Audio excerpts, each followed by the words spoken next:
महाराज जी, कोई कहे अगर कि इस काम क्रोध को मैं परास्त करके अपने साधन बल से निकल जाऊंगा तो ये मतलब। एक महात्मा 20 वर्ष से पेड़ की छाल सूखी हुई खाते थे। किस लिए? काम विजय के लिए। कि किसी भी तरह का शरीर में पुष्टता ही ना होगी तो काम क्या करेगा।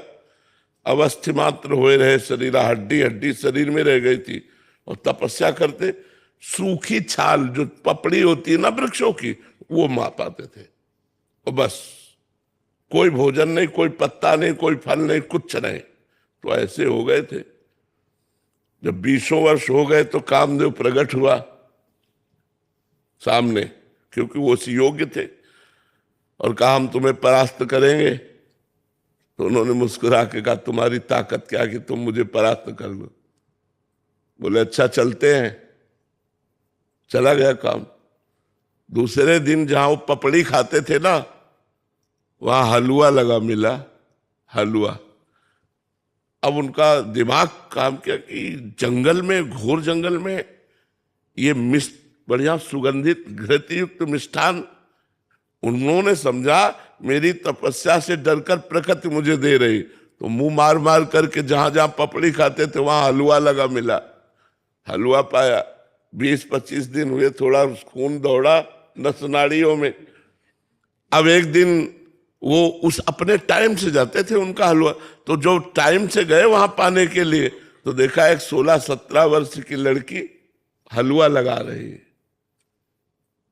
वही तो भयभीत होने का वो नाटक किया। बोले भयभीत मत हो, भयभीत मत हो, शांत रहो, नजदीक आओ। जो ही देखा तो कमल नयनी सुंदरी नजदीक छम छम करती हुई पायल। महाराज की छाती में कुछ होने लगा। महाराज ने कहा कि तुम डर क्यों रही हो निडर होकर?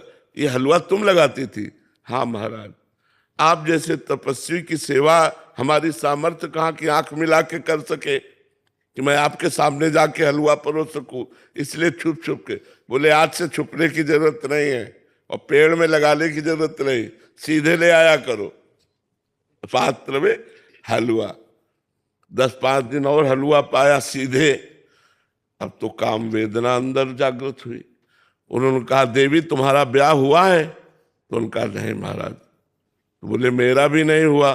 तो बोले मैं आप जैसे महान तपस्वी को पति रूप में प्राप्त कर सकूं, ये तो मेरा सौभाग्य है। तो उनका फिर बोले एक शर्त है, हमारी माँ जंगल के बाहर रहती है, और उन्होंने कहा पति वही बनेगा जो अपना मुंह काला करवा कर हमें पीठ में बैठाल कर वहां तक ले जाएगा। बोले कर सकता हूं मैं। घुटनों के बल चल करके वहां, जब वहां ले गए तो कामदेव खड़ा था और बोला देख, तेरी तपस्या को नष्ट नहीं करना चाहता, केवल ये दिखाना चाहता हूं कि घुटनों केवल आया है एक मेरी माया के इशारे से। अगर मैं 5 बार संधान कर दूं तो तेरे हाल क्या होंगे? तो उन्होंने प्रणाम किया।